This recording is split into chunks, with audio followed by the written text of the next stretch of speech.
So, hello friends, welcome to our YouTube channel Insight Vidyapeeth. So friends, आज हम बात करने वाले हैं एएसआई के बारे में। एएसआई कांस्टेबल चंडीगढ़ के बारे में। एएसआई जिसका मतलब होता है असिस्टेंट सब इंस्पेक्टर। तो आज हम बात करेंगे एएसआई के एग्ज़ाम का पैटर्न क्या है, सिलेबस क्या है, क्या सब कुछ आएगा, क्या चीज़ें नहीं आएगी। सो अब हम बात कर लेते हैं एग्ज़ाम के बारे में। जो आपका एएसआई का एग्ज़ाम रहेगा that will be of 100 marks.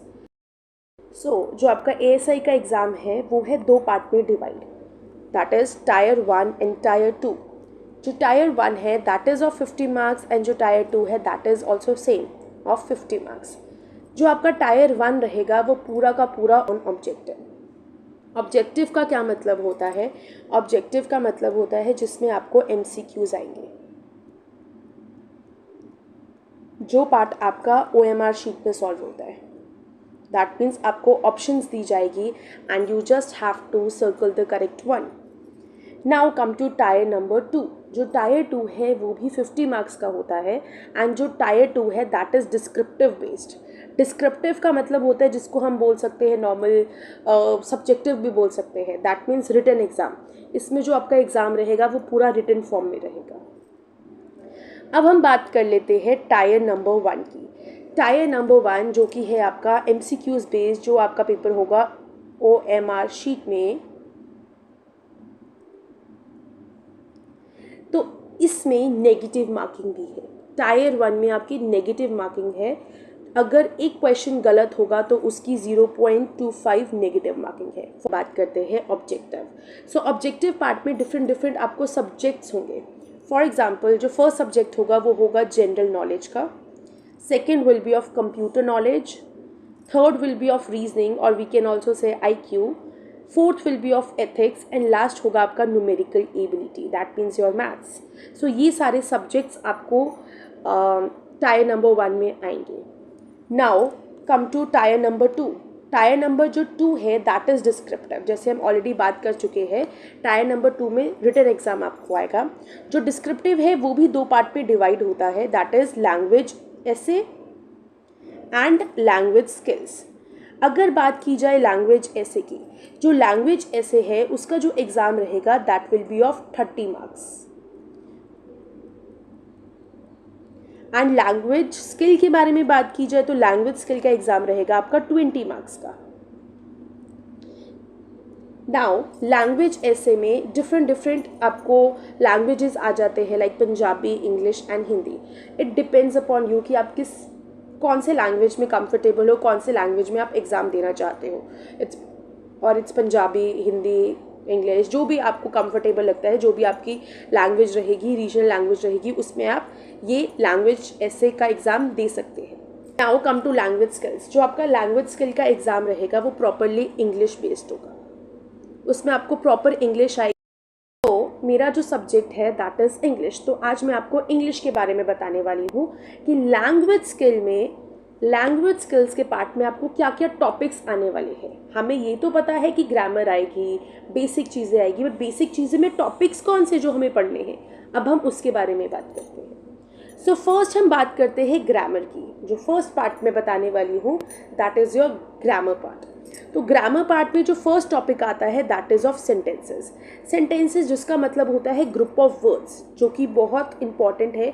Important इसलिए है क्योंकि इट इज़ वेरी इंपॉर्टेंट कि आप लोगों को बेसिक नॉलेज होनी चाहिए। मैं ये नहीं बोल रही हूँ कि आप पहले ही सारी चीज़ें डिटेल्ड में पढ़ लो।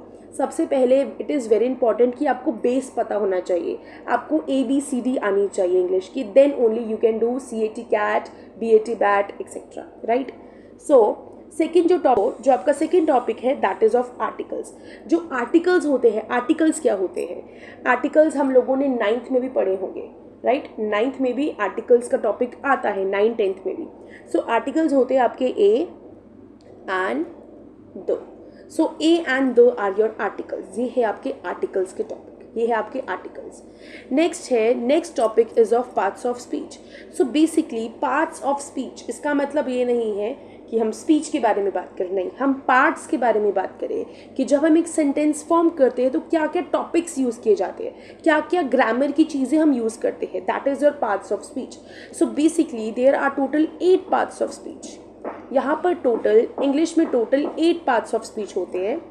फर्स्ट है आपका noun, then pronoun, adjective, verb, adverb, preposition, conjunction and interjection.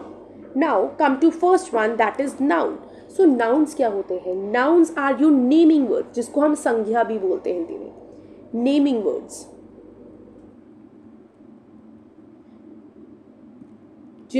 इस दुनिया में जिस भी चीज़ का नाम होता है that is considered as a noun. कोई भी चीज़, for example if I say Ram is a boy, तो राम और बॉय क्या है? नेम है, right?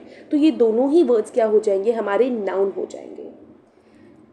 Next is your pronoun. So pronoun क्या होते हैं? Words that are used in place of a noun, जो नाउन की जगह हम यूज़ करते हैं. लाइक इफ आई से, अगर मैं एक सेंटेंस बोल रही हूँ like Neha is a beautiful girl, Neha is 10 years old, Neha loves to play badminton. मैं बार बार क्या कर रही हूँ? यहाँ पर नेहा को रिपीट कर रही हूँ, बार बार मैं वर्ड नेहा यूज़ कर रही हूँ. Instead of Neha can I use she, right? तो मैं शी यूज़ कर सकती हूँ. तो शी क्या हो जाएगा? प्रोनाउन हो जाएगा. तो प्रोनाउन क्या होते हैं? Like he, she, it, they, etcetera. जितने भी वर्ड्स जो नाउन की जगह यूज़ किए जाते हैं, जो रिप्लेस करते हैं नाउन को, that are your pronouns. Next है आपका एडजेक्टिव्स. एडजेक्टिव्स क्या होते हैं? जो नाउन और प्रोनाउन को मॉडिफाई करते हैं. इसका काम क्या होता है? मॉडिफिकेशन का होता है. जो नाउन और प्रोनाउन की विशेषता बताता है, जिसको आई गेस हिंदी में हम विशेषण भी बोलते हैं, राइट? इफ आई से द अर्थ इज राउंड, सो इधर मैं क्या बात कर रही हूँ? जो अर्थ है वो क्या है? राउंड है. तो यहाँ पर मैं किसको मॉडिफाई कर रही हूँ? नाउन को. कैसे? अर्थ यहाँ पर क्या हो गया? नाउन हो गया. And how is the earth? Earth कैसा है? राउंड है, गोल है, राइट? तो राउंड क्या हो जाएगा? आपका एडजेक्टिव हो जाएगा. Now next topic is of verbs. Verbs क्या होते हैं? जब हम एक्शन के बारे में बात करते हैं, जब भी हम कोई भी एक्शन के बारे में बात करते हैं, या doing words are your verbs. If I say Ram is playing, सो यहाँ पर प्लेइंग क्या हो जाएगा? आपका वर्ब हो जाएगा, जिसको हम क्रिया बोलते हैं. नेक्स्ट है आपका एडवर्ब्स. एडवर्ब अगर आप नोटिस करोगे, एडवर्ब किससे बना है? वर्ब से बना है. तो एडवर्ब का काम क्या है? मॉडिफिकेशन का है. मॉडिफाई करता है, डिस्क्राइब करता है. किसको डिस्क्राइब करता है? पहले वर्ब को डिस्क्राइब करता है, उसके बाद एडजेक्टिव को, एंड उसके बाद डिफरेंट एडवर्ब्स को. इफ आई से दे रैन फास्ट, तो वो कैसे भागा? फास्ट भागा. सो फास्ट क्या हो जाएगा? आपका एडवर्ब हो जाएगा. Now come to the next part, that is prepositions. So prepositions क्या होते हैं? प्रेपोजिशंस होते हैं जो नाउन और प्रोनाउन से पहले यूज़ किए जाते हैं, जो पोजीशन को डिसाइड करते हैं. Like in, on, at, upon, behind, besides. These are the words, ठीक है, जो प्रेपोजिशन में हम यूज़ करते हैं, जो प्रेपोजिशन के वर्ड्स होते हैं. नेक्स्ट है आपका कंजंक्शन. सो कंजंक्शंस क्या होते हैं? कंजंक्शंस बेसिकली आपके ज्वाइनिंग वर्ड्स होते हैं, जो दो वर्ड्स को या दो सेंटेंसेस को ज्वाइन करते हैं. Like if I say and, because, for, as.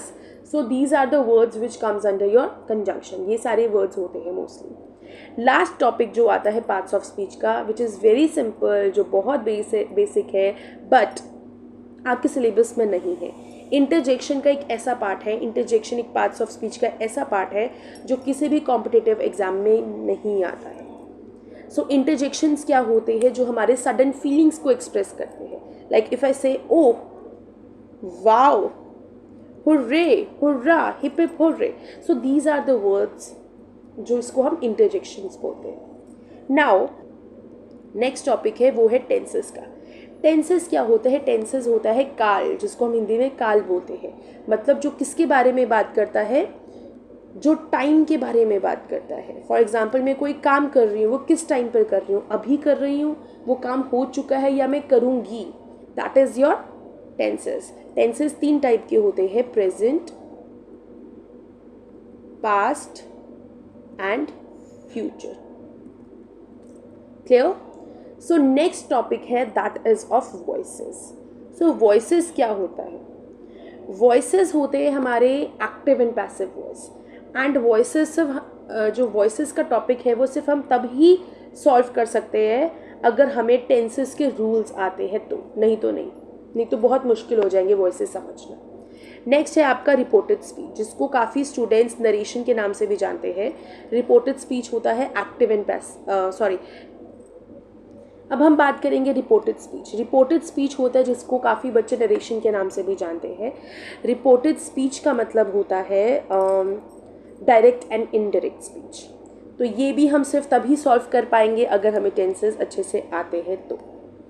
अब नेक्स्ट टॉपिक आता है आपका जो रीडिंग पार्ट का है। नेक्स्ट टॉपिक जो है that is based on your reading. So reading के ऊपर क्वेश्चंस हमेशा आते हैं, that is comprehension passage. Comprehensions क्या होते हैं? आपके अनसीन पैसेज, जिसमें आपको एक पैराग्राफ दिया जाएगा एंड उसके नीचे कुछ क्वेश्चंस होंगे। आपको पहले पैराग्राफ को रीड करना है एंड उसके बाद क्वेश्चंस को सॉल्व करना है। नेक्स्ट जो टॉपिक है that is of vocabulary. Vocabulary क्या होती है? काफ़ी बच्चों को वोकैबुलरी वर्ड नहीं पता होंगे। काफ़ी बच्चे बोलते हैं आई डोंट नो वोकैबुलरी क्या होती है, किसके बारे में बात करते हैं। सो वोकैबुलरी क्या होती है? वोकैबुलरी का मतलब होता है वर्ड्स। जब हम नए नए वर्ड्स पढ़ते हैं, जब हम नए नए शब्द के बारे में बात करते हैं, दैट इज़ योर वोकैबुलरी। सो जो वोकैबुलरी का पार्ट है it is little bit difficult I must say, क्योंकि जो ग्रामर होती है, ग्रामर में तो हमें पता होता है कि ग्रामर में ये सारी चीज़ें हैं, ये सारे रूल्स है, इसी से क्वेश्चन सॉल्व होंगे। बट जो वोकैबुलरी है, वोकैबुलरी में वर्ड्स आते हैं, कुछ भी आ सकता है, कहीं से भी आ सकता है। ओके, तो जो फर्स्ट टॉपिक होता है वोकैबुलरी में that is antonyms. So antonyms क्या होते हैं? एंटोनिम्स होते हैं आपके ऑपोजिट वर्ड्स, जिसको हम हिंदी में बोलते हैं विलोम शब्द, राइट। इफ आई से बिग, सो बिग का ऑपोजिट क्या होगा? स्मॉल हो जाएगा। It's very basic. नेक्स्ट है आपका सिनोनिम्स। सो सिनोनिम्स क्या होते हैं? Synonyms are your similar words. जब हम सिमिलर चीज़ों के बारे में बात करते हैं, सिमिलर वर्ड्स को पढ़ते हैं जिसके मीनिंग सेम रहते हैं। इफ़ आई से, जिसको हिंदी में हम बोलते हैं पर्यायवाची शब्द। अगर मैं बोलूँ बिग, तो बिग को मैं और क्या बोल सकती हूँ? लार्ज बोल सकती हूँ, जाइंट बोल सकती हूँ, ह्यूज बोल सकती हूँ। सो ये भी क्या है? आपका सिनोनिम है। नेक्स्ट जो टॉपिक है that is of one word substitution. One word substitution क्या होते हैं? वन वर्ड सब्स्टिट्यूशन होते हैं आपके अनेक शब्दों के लिए एक शब्द। इसमें आपको क्या होगा? आपको एक सेंटेंस दिया जाएगा एंड उसका जो मीनिंग होगा वो आपको वन वर्ड में बताना पड़ता है। क्लियर? जैसे हमने हिंदी में पढ़ते ही है, अनेक शब्दों के लिए एक शब्द, एक सेंटेंस दिया जाता है, उसका जो मतलब है वो हमें एक वर्ड में बताना है, एक अक्षर में बताना है।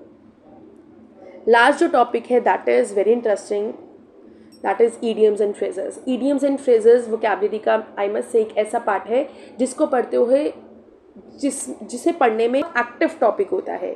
अगर हम सिनोनिम्स, एंटोनिम्स और वन वर्ड सब्स्टिट्यूशन की बात करेंगे तो ये जो 3 टॉपिक्स है that is little bit boring I must say, but idioms and phrases थोड़ा इंटरेस्टिंग हो जाता है। सो ईडियम्स एंड फ्रेजेस में क्या होता है? दैट इज़ योर मुहावरे, जैसे हम बचपन से पढ़ते हुए आ रहे हैं। ईद का चांद होना, दाल में कुछ काला है। Like if I give you one example, like it is raining cats and dogs. So इसका मतलब है बहुत तेज़ी से बारिश हो रही है। That means it is raining cats and dog. तो ये क्या है? एक मुहावरा है, एक ईडियम है।